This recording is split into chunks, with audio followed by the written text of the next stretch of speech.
The champagne bubbles caught the light from the crystal chandelier as Harold Whitmore raised his glass, surveying the faces gathered around his mahogany dining table.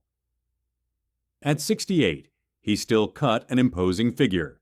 Silver hair perfectly styled, steel gray eyes sharp behind wire-rimmed glasses, wearing a tailored navy suit that spoke of old money despite his recent windfall. "To family," he said, his voice carrying the authority of a man who'd built his first fortune in real estate before losing it all in the 2008 crash. "And to second chances." His 3 children, Michael, 42, Sarah, 39, and David, 35, raised their glasses with practiced smiles. Their spouses flanked them like well-dressed vultures, all designer clothes and calculating eyes. The $50 million lottery win 3 months ago had certainly brought the family closer together. Too close, Harold was beginning to suspect. "Dad, you look tired," Sarah said, her voice dripping with false concern. She'd always been the actress of the family, using tears and manipulation to get her way since childhood. "Maybe you should consider slowing down. All this excitement can't be good for someone your age." Harold's jaw tightened almost imperceptibly. These subtle digs about his age and mental state had been increasing lately, always couched in loving concern. "I feel fine, sweetheart." "Better than I have in years, actually." "Of course you do," Michael interjected, cutting into his prime rib with aggressive precision. "But winning that kind of money, it's overwhelming." "Maybe you should let us help you manage it. Sarah's husband works in finance, you know." Harold knew exactly what Sarah's husband did. He'd been investigating all of them since the concerned comments began. Brad Chen had been fired from 2 investment firms for questionable practices and was currently drowning in gambling debts. But Harold just nodded thoughtfully. "I appreciate the offer. Really, I do." He took a sip of his wine, letting the silence stretch. "But I've been thinking about my legacy lately. About what really matters." The temperature in the room seemed to drop several degrees. David's fork clinked against his plate as he set it down. "Legacy?" "Dad, you're only 68. You've got plenty of time to think about that stuff." "Do I?" Harold's eyes glinted with something that might have been amusement. "Well, at my age, you never know. That's why I've been making some arrangements." He watched their faces carefully, cataloging every micro-expression. The way Michael's nostrils flared slightly, how Sarah's perfectly manicured fingers tightened around her wine glass. David's forced laugh that came out like a bark. "What kind of arrangements?" Michael asked, his voice carefully neutral. "Oh, this and that. Legal things. Boring stuff, really." Harold waved his hand dismissively. "But enough about that. How's work, David? Still enjoying the consulting business?"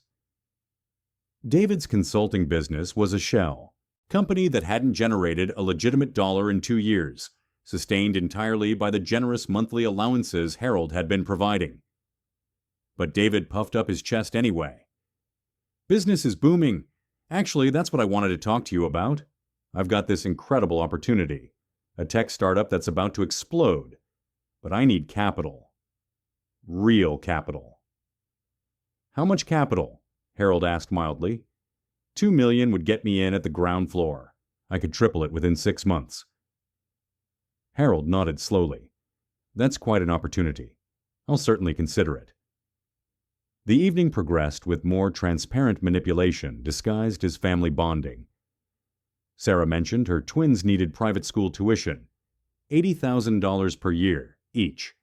Michael's wife complained about their mortgage on the Hamptons house they'd bought 6 months ago, assuming Harold's money would cover it indefinitely. By 10 o'clock, the younger generation was getting restless. Harold excused himself to the bathroom, knowing from experience they'd take the opportunity to talk freely. He climbed the stairs slowly, making sure his footsteps were audible, then slipped his phone from his pocket and activated the recording app. The house's old bones carried sound beautifully, a feature he'd appreciated when the children were young and trying to sneak out. Now it served a different purpose. Moving quietly to the top of the stairs, he pressed himself against the wall and listened. "Getting worse," Sarah was saying, her voice low and urgent. "Did you see how confused he looked when David mentioned the startup? He's losing it. The man just won $50 million, and he's talking about legacy planning." Michael's voice carried clearly. "That's not normal thinking for someone his age.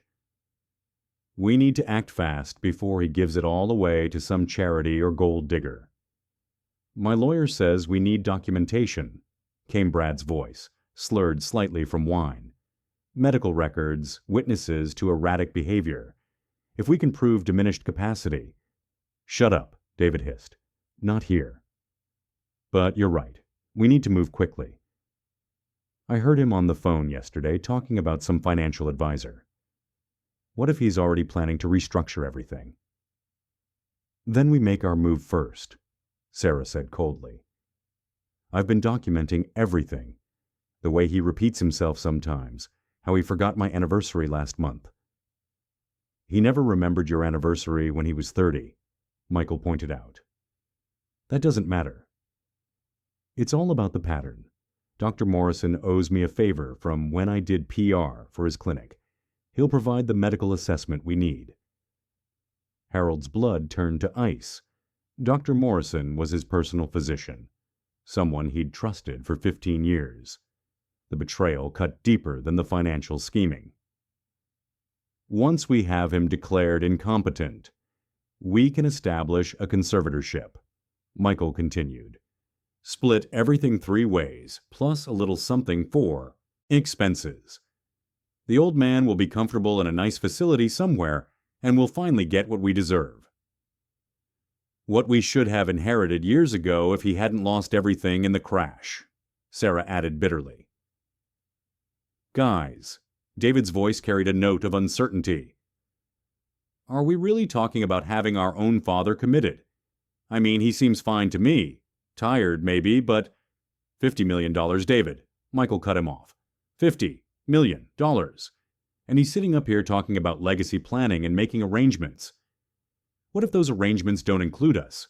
What if he leaves everything to charity just to spite us?" "He wouldn't," David began. "Wouldn't he?" Sarah's laugh was bitter. "You know how he's always judged us. How nothing we ever did was good enough. This is our chance to finally secure our futures, and you're getting cold feet?" "Think about your kids, David," Michael pressed. "Emma's going to need college tuition soon. And what about retirement? You think that fake consulting business is going to support you forever?" Harold heard David's sharp intake of breath and knew Michael had hit home. His youngest son had always been the most vulnerable to peer pressure, the one who went along to avoid conflict. "Okay," David said finally, his voice barely audible. "Okay, but we do this clean. No one gets hurt. Just a quiet competency hearing. Maybe a nice assisted living place. With round-the-clock care," Sarah added quickly. "The best money can buy. We're not monsters." Harold had heard enough. He crept back to the bathroom, flushed the toilet, and washed his hands with deliberate noise. When he returned downstairs, his children were discussing the weather. The next morning, Harold sat in his study reviewing the recording on his phone. Their voices were crystal clear, every damning word preserved in digital amber. He'd barely slept, but his mind was razor-sharp with purpose. His first call was to Marcus Goldberg, the most ruthless attorney in the state. They'd been adversaries during Harold's business-building days, but had developed mutual respect over the years. "Marcus, it's Harold Whitmore. I need your help with a family matter." "Harold, congratulations on your lottery win. How can I help you?" "I need to restructure my estate planning immediately, and I need a private investigator. The best you know." "That sounds serious." "It is. I'm being betrayed by my own children, and I have proof." Marcus's voice sharpened with interest. Bring me everything you have. And Harold, don't make any major decisions until we talk. If they're planning what I think they're planning, we need to move very carefully." 3 hours later, Harold sat across from Marcus in his corner office overlooking the city. The attorney listened to the recording twice, making notes on a legal pad. "This is actually attempted elder abuse," Marcus said finally. "Conspiracy to defraud, potentially. How do you want to handle it?" "I want them exposed, publicly, and I want them to lose everything they think they're entitled to." "That can be arranged, but first, we need more evidence. I'm going to connect you with Janet Morrison. No relation to your doctor, by the way. She's a private investigator who specializes in financial fraud cases." Janet Morrison turned out to be a sharp-eyed woman in her 40s who listened to Harold's story without expression, then nodded grimly. "I'll need 2 weeks to build a comprehensive file," she said. "Financial records, phone records if possible, surveillance of their activities. If they're planning to move against you, they'll be taking preparatory steps. Do whatever you need to do. Money is no object." Over the next 2 weeks, Harold played the part of a confused aging man, while Janet worked her magic. He forgot appointments, repeated stories, and even staged a small incident where he left his car keys in the refrigerator where Sarah would find them during her increasingly frequent visits. Meanwhile, Janet's reports painted a picture of 3 adults drowning in debt and desperation. Michael's construction business was leveraged to the hilt and behind on payments to suppliers. Sarah's husband had been secretly borrowing against their house to cover gambling losses that now exceeded $200,000. David's fake consulting business was about to be exposed when the IRS finished their audit. Apparently, claiming business expenses for personal vacations had finally caught up with him. "They're not just greedy," Janet explained during one of their clandestine meetings. "They're desperate. Michael's about to lose his house. Sarah's looking at bankruptcy if her husband's gambling debts come to light. David could face tax evasion charges." "So this isn't just about getting rich," Harold mused. "It's about survival." "Makes them more dangerous," Janet warned. "Desperate people take bigger risks." She was right. Dr. Morrison called Harold's house the next day, claiming he'd received concerning reports about Harold's mental state from family members. Could Harold come in for a comprehensive evaluation? "Of course, Doctor," Harold said, making his voice slightly vague. "Though I'm not sure what they're worried about." "I feel fine." "I'm sure you do, Harold. It's just routine. Your family cares about you." The appointment was scheduled for the following Monday. Harold immediately called Marcus. "They're accelerating the timeline," the lawyer confirmed. "Janet's surveillance shows they met with Morrison yesterday evening, probably promising him something. A donation to his clinic, maybe, or future business. What do? We spring our trap. I'm going to need you to trust me completely." The plan Marcus outlined was elegant in its simplicity. Harold would keep his appointment with Dr. Morrison, but he'd be wearing a wire. Meanwhile, Janet would be monitoring all of his children's communications. When they made their move to have him declared incompetent, Harold would be ready. Monday morning arrived gray and drizzling. Harold dressed carefully in an old sweater and wrinkled pants, the picture of a man losing his grip on details. At Dr. Morrison's office, he submitted to a battery of cognitive tests, while the hidden microphone captured every leading question, every subtle manipulation.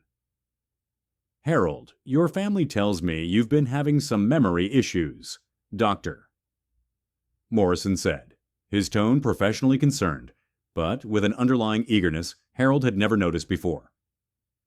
"Have I? I don't think so." "What about last week?" "Sarah mentioned you forgot her wedding anniversary." Harold let confusion creep into his voice. "Did I?" "Well, there have been so many anniversaries over the years." The charade continued for an hour. Dr. Morrison clearly had his conclusion predetermined, asking questions designed to elicit confused responses and failing to pursue Harold's moments of perfect clarity. That evening, Harold's phone rang. It was Michael. "Dad, we need to talk. Can you come over for dinner tomorrow? All of us want to discuss something with you." "Of course, son. Is everything all right?" "Everything's fine. We love you, Dad, and we're worried about you." Harold's grip tightened on the phone. "I love you too, Michael." The next evening, Harold arrived at Michael's house to find all three children waiting with their spouses. The atmosphere was funeral solemn, with everyone speaking in the hushed, careful tones people used around the bereaved or the mentally ill. "Dad, sit down," Sarah said gently, guiding him to the couch like he was made of spun glass. "We need to talk to you about your health." "My health?" "I feel fine." "We know you do," David said. "But Dr. Morrison called us today. He's concerned about some of your test results." Harold blinked in apparent confusion. "Test results?" "Dad," Michael leaned forward, his expression carefully compassionate. "You're showing signs of cognitive decline. Early stages, but significant enough that Dr. Morrison thinks you need help managing your affairs." "What kind of help?" "Well," Sarah exchanged glances with her brothers, "we've been talking, and we think it would be best if you let us help you with your finances. Just temporarily, until you're feeling better." "You want to manage my money?" "We want to protect you," Michael said firmly. $50 million is a lot of responsibility. What if you make a mistake? What if someone tries to take advantage of you? Harold looked around the room at these people he'd raised, fed, clothed, and loved for decades. They met his gaze with expressions of manufactured concern, while planning to steal his future. I need to think about this," he said finally. "Of course you do," Sarah soothed. "Take all the time you need. We're just here to help." But Harold could see the impatience in their eyes, the barely controlled greed. They'd moved past the point of subtlety. The next morning, Marcus called with updates. Dr. Morrison filed a preliminary report suggesting cognitive impairment. "Your children have already consulted with a lawyer about conservatorship proceedings. They're planning to file a petition next week." "Then it's time," Harold said. "You're sure about this?" "Once we do this, there's no going back." Harold thought about the decades of love, sacrifice, and support he'd given his children. About the pride he'd felt watching them grow up, graduate, marry, have children of their own. Then he thought about their cold voices planning his imprisonment. "I'm sure," Marcus smiled grimly. "Then let's give them a birthday party they'll never forget." The plan was set in motion immediately.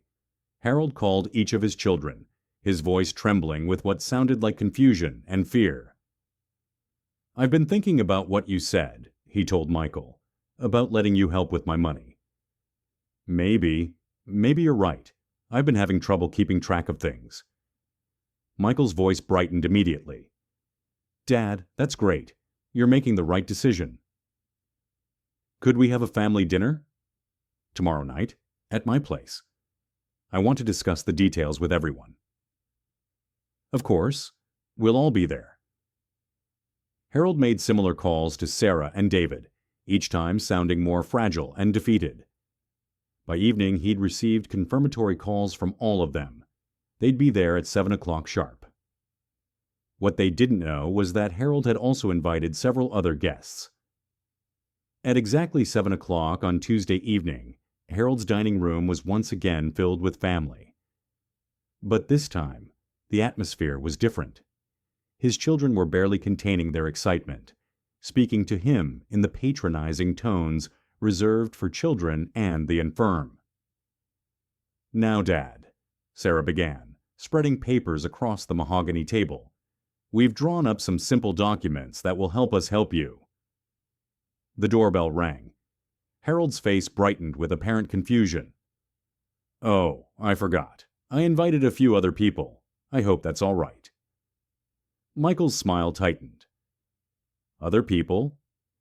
"Just some friends. People who care about me." Harold walked to the door and returned with Marcus Goldberg, Janet Morrison, and 3 people his children didn't recognize: a court stenographer, a video technician, and Detective Ray Sullivan from the Financial Crimes Unit. "Everyone, I'd like you to meet my children," Harold said, his voice suddenly clear and strong. Michael, Sarah, and David, and their lovely spouses. The color drained from every face around the table. "Dad," Michael said slowly, "what's going on?" Harold walked to the head of the table and remained standing. "What's going on, Michael, is justice. You see, 2 weeks ago I discovered something that broke my heart. I learned that my own children, the people I raised, educated, and supported their entire lives, were planning to betray me in the most fundamental way possible." He pulled out his phone and connected it to the room's sound system. "They were planning to have me declared mentally incompetent so they could steal the money I won fair and square." Sarah shot to her feet. "Dad, you're not thinking clearly." "Sit down, Sarah." Harold's voice cracked like a whip. "You'll have plenty of time to talk when Detective Sullivan reads you your rights." The recording began to play. Harold watched his children's faces cycle through confusion, recognition, and pure terror as their own voices filled the room, discussing his mental state, planning his confinement, calculating their shares of his fortune. "Need documentation. Medical records, witnesses to erratic behavior. If we can prove diminished capacity. Make our move first. I've been documenting everything. Once we have him declared incompetent, we can establish a conservatorship. Split everything 3 ways. The old man will be comfortable in a nice facility somewhere, and we'll finally get what we deserve." The recording played for 12 agonizing minutes. When it ended, the silence was deafening. "Now," Harold said conversationally, "let's discuss the evidence my private investigator has gathered over the past 2 weeks."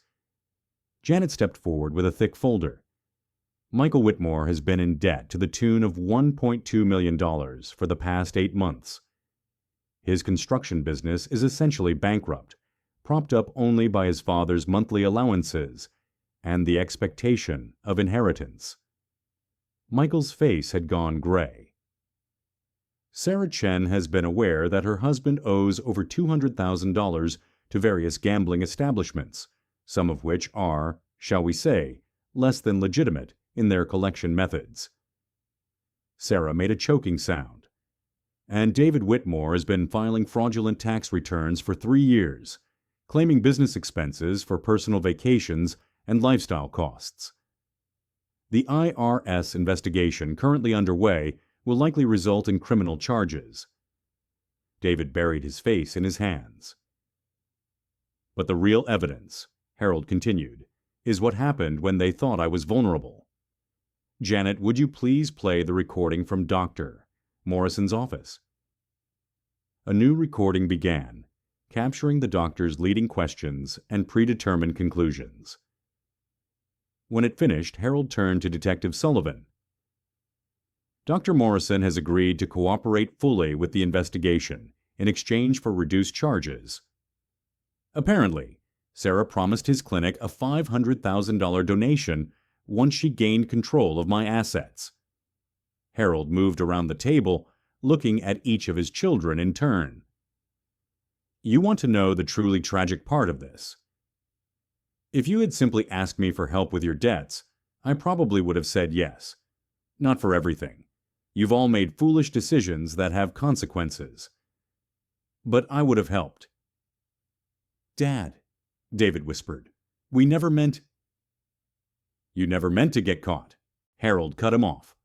"There's a difference." He returned to his position at the head of the table.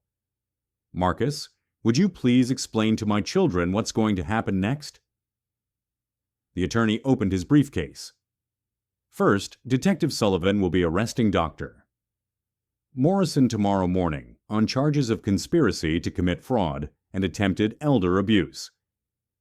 His medical license will be suspended pending investigation. Second, all three of you are looking at charges of conspiracy to commit fraud, attempted elder abuse, and conspiracy to deprive an individual of their civil rights. These are felonies. Sarah began to cry, but Harold felt nothing but cold satisfaction. Third, Marcus continued, Mr. de Whitmore is filing civil suits against each of you for the emotional distress and financial costs of defending against your conspiracy. But more importantly, Harold said, resuming control of the conversation, I'm implementing the estate changes I mentioned 2 weeks ago. He nodded to Marcus, who produced 3 thick legal documents. These are updated versions of my will, trust documents, and various legal instruments. As of today, none of you are beneficiaries of my estate in any capacity. The crying intensified, but Harold continued relentlessly. Your monthly allowances are terminated immediately. Michael, the loan guarantees on your construction business are void as of tomorrow morning. Sarah, the trust fund I established for your children has been transferred to a legitimate children's charity. David, your credit cards, which I've been paying, are canceled. You can't do this, Michael said desperately. We're family. We made a mistake, but we're still your children. Are you? Harold asked quietly. Because my children would never have plotted to have me imprisoned so they could steal my money. My children would never have conspired with a corrupt doctor to have me declared incompetent. My children would have come to me if they were in trouble, not tried to destroy me. He walked to the window and looked out at the garden he'd tended for 30 years. The Harold Whitmore you planned to lock away was going to leave each of you $10 million. Not enough to solve all your problems, but enough to give you fresh starts if you were wise about it. He turned back to face them. That Harold Whitmore is dead. You killed him 2 weeks ago when you chose greed over love. Sarah stood up shakily. Daddy, please. I'm sorry. We're all sorry. We were scared and stupid, but we love you. Do you? Harold's voice was ice. Because Detective Sullivan has recordings of phone calls you made after our meeting yesterday. Would you like me to play the ones where you discuss which nursing home would be cheapest and farthest from here? Sarah collapsed back into her chair. The $50 million will be going to charity, Harold announced, specifically to organizations that protect elderly people from financial abuse. I think it's fitting, don't you? What about you? David asked, his voice hollow. What are you going to live on? Harold smiled for the first time that evening. I've kept $5 million for myself, more than enough for a comfortable retirement. I'm thinking of traveling. Maybe I'll send you postcards from places you'll never be able to afford to visit. Detective Sullivan stepped forward. Mr. Whitmore, we'll need formal statements from everyone, and I should advise you all that anything you say can and will be used against you in a court of law. As the detective began reading them their rights, Harold felt a strange sense of peace. The family he'd thought he had was gone, but it had been an illusion anyway. These people, these strangers who shared his DNA, had shown him who they really were. Marcus approached him as the children were being processed. How do you feel? The attorney asked quietly. Harold considered the question. Free, he said finally. For the first time in 20 years, I feel completely free. As his former children were led away, Harold began planning his new life. At 68, he was finally going to discover who Harold Whitmore really was when he wasn't defined by other people's expectations and greed. The birthday ambush had ended exactly as he'd planned. He'd gotten the family he deserved, himself. 3 months later, Harold sent a postcard from Tuscany. On the front was a picture of a vineyard in golden sunlight. On the back, in his careful handwriting, he'd written, "Learn to make wine today." Amazing what you can accomplish when people aren't trying to steal your future. Weather is beautiful. Life is better. He didn't sign it. He didn't need to. They would know exactly who had sent it, and more importantly, they would know they would never receive another one. Harold Whitmore had finally learned the difference between family and relatives, and he'd never been happier to be alone.